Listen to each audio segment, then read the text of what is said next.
ይህ የምታዩት ፌል ያደረገው ቢዝነስ ፕላኔ ነው። አምና አንድ ቢዝነስ ጀምሬ ነበር እና አጨራረሱ በጣም ያስጠላ ነበር። ወደ 200 ሺህ ብር አካባቢ አክስሮኛል እና በጣም ተናድጄ ይህን ቢዝነስ ፕላን ለማቃጠል አስቤና ወሰኜ ነበር።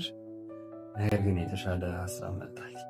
አንደኛ ቢዝነሱ ያበቃለት ነገር አይደለም፣ ከፕላኑ ጋር ያልጨረስነው ሌላ ቢዝነስ አለ። ሁለተኛ ደግሞ ውስጡ ላይ ያሉትን ሌሰኖች በጣም አሪፍ ስለሆኑ መጠቀም እና ትምህርት ሊሆኑ ይችላሉ ብዬ እንደምንም ያለ ሰው ይህንን ነገር በመጠቀም በ2 ዓመት 2 ሚሊዮን ብር መስራት እችላለሁ ወይስ አልችልም የሚልን ቻሌንጅ ለራሴ ሰጥቻለሁ። ነገ የጆርኒያችንን ሁሎች እናወጣለን። ፎሎ ማድረግ እንዳይረሳ።